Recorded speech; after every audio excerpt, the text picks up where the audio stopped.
Boa noite, pessoal. Meu nome é Maria de Souza, eu sou aluna de Letras e Literatura do primeiro período da UF, convênio com o CEDERJ. E aqui eu venho tentar ajudar e também aprender, porque quando a gente faz um trabalho assim, a gente acaba aprendendo mais, sobre o trabalho de revisão para avaliação presencial número 2 da disciplina Bases da Cultura Ocidental. Então, vamos começar? Então, gente, a primeira questão proposta na atividade de avaliação é que a gente escreva um texto com no mínimo 20 linhas, e aí o professor fez uma ressalva de que muitas vezes a correção das questões, por levar em conta, claro, por nós sermos alunos de letras e literatura, então por levar em conta a coesão e coerência do texto, muitas vezes nós perdemos ponto. Então não adianta só a gente estudar, se aprofundar no conteúdo, se a gente não souber escrever uma boa resposta com coesão textual, com coerência. Isso aí é só a dica que o professor já deu pra gente, tá bom? Então, continuando a ler aqui essa primeira proposta da atividade de revisão. Escreva um texto mínimo de 20 linhas, isso também é importante respeitar o limite das linhas, sobre o teatro grego, falando do contexto religioso, ou seja, os festivais, em que ele se insere. Explorando a etimologia do termo teatro, ou seja, a origem dessa palavra, e descrevendo os recursos físicos e materiais do teatro grego. Vamos lá? Bom, gente, aqui eu começo a fazer o trabalho por partes. Vocês viram que é uma questão, mas que na verdade ali dentro você tem duas ou três questões, talvez até quatro. Então vamos fazer uma divisão, vamos tentar fazer uma análise do enunciado e dividir por partes. Eu fiz assim, olha, eu dividi e coloquei como primeira parte a situação do teatro grego e o contexto religioso, os festivais em que ele se insere. E aí a gente vai falar um pouquinho disso. Vamos então relembrar um pouquinho da matéria da AP1, quando a gente aprendeu que os gregos eles honravam os deuses de diversas formas, por exemplo, através de oferendas, e essas oferendas podiam ser, por exemplo, perecíveis, como um bolo, ou então sacrifício de diversos animais, ou oferendas não perecíveis, mais duráveis, como por exemplo uma estátua, ou até mesmo um templo suntuoso. Então, isso já fazia parte de se honrar aos deuses. Outra forma de honrar aos deuses era oferecer espetáculos de cantos, de músicas e de danças. Aí a gente já começa a ver a origem do teatro.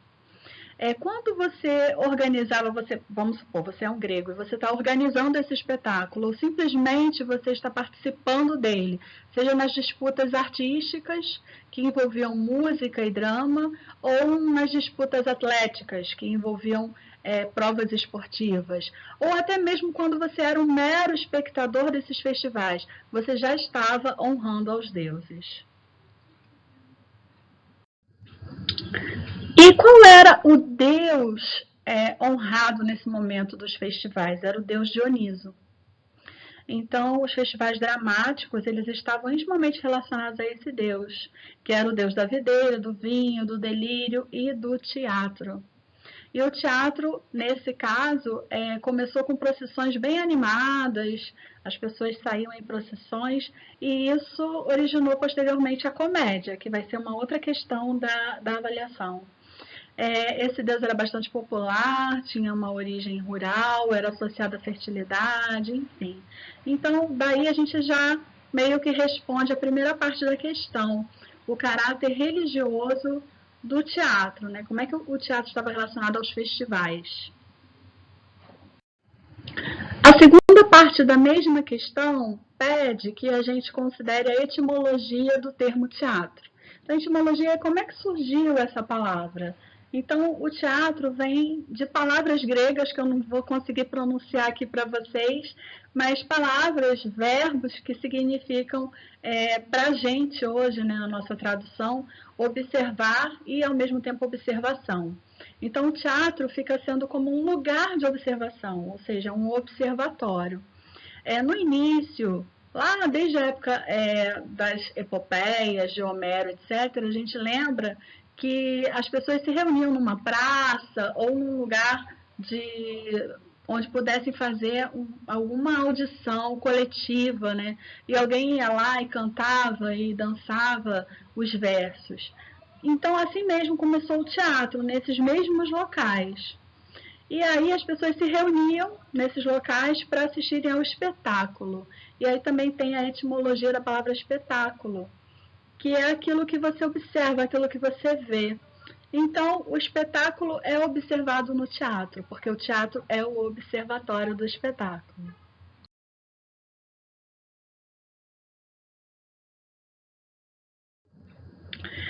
Nós já falamos que no início o teatro era feito ao ar livre, em praças públicas, mas com o tempo, essa importância desse festival religioso, onde eram exibidas as peças teatrais, foi crescendo tanto que foi necessário criar um espaço físico apropriado para que as pessoas pudessem observar.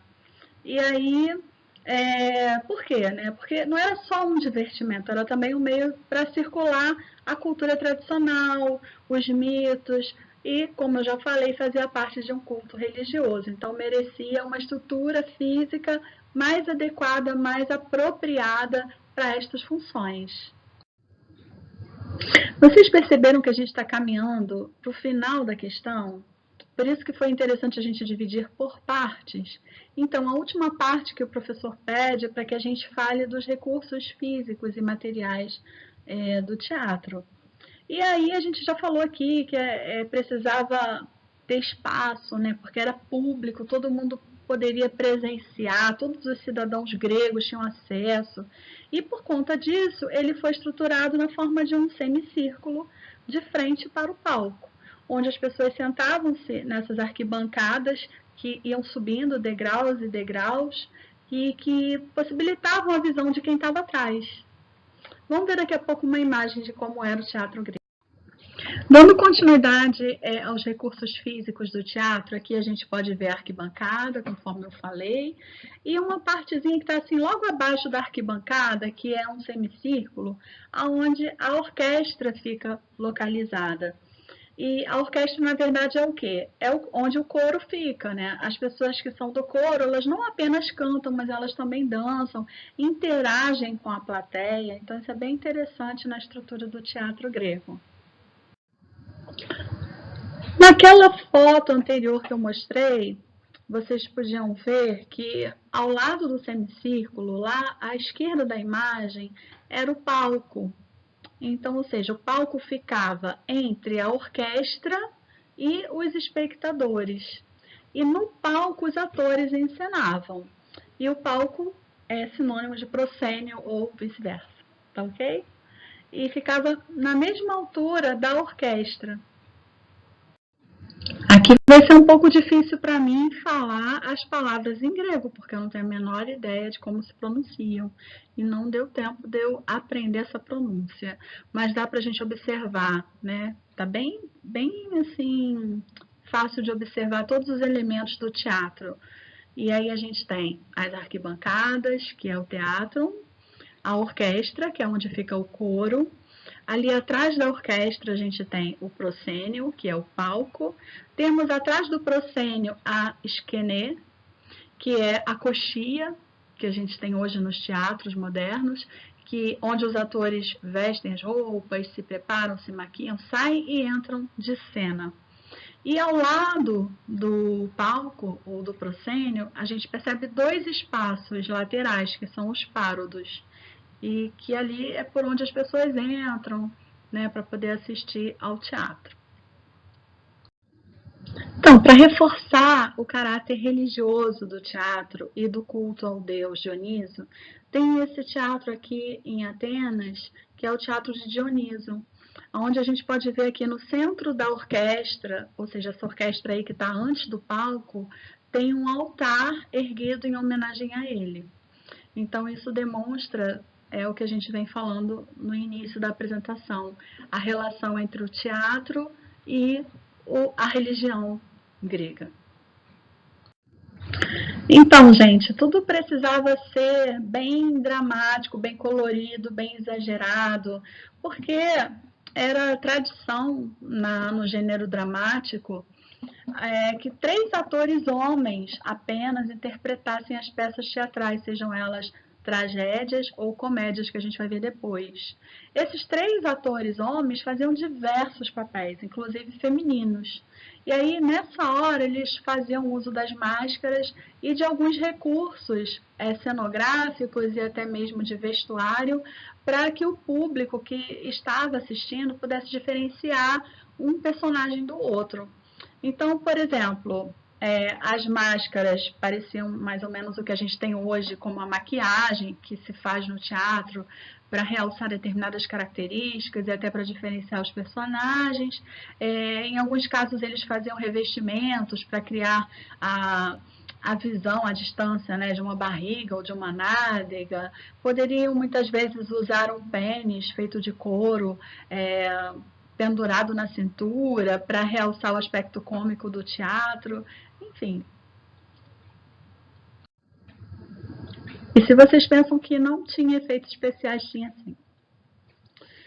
Lá na frente a gente vai ver a peça Nuvens, de Aristófanes, onde as pessoas passavam voando, né? Os personagens passavam voando, e provavelmente foi usado esse recurso aqui, ó, que está retratado nesse slide, que é a mecanê, ou seja, uma máquina parecida com uma grua, e o ator ficava preso a essa grua e podia entrar voando, né? Como se fosse assim o Deus que chegava voando ali na cena e se apresentando. Isso era bem interessante e realçava mais ainda o aspecto visual da apresentação. Então, gente, tem aqui uma oposição entre o caráter visual do teatro como gênero poético e a predominância do auditivo nos outros gêneros, conforme eu já havia dito. É mais para a gente fixar essa informação e entender o papel de todos esses recursos e máscaras e roupas e acessórios e mecanismos que faziam ressaltar para os espectadores esse aspecto visual, e isso encantava, fascinava a plateia e era muito bom.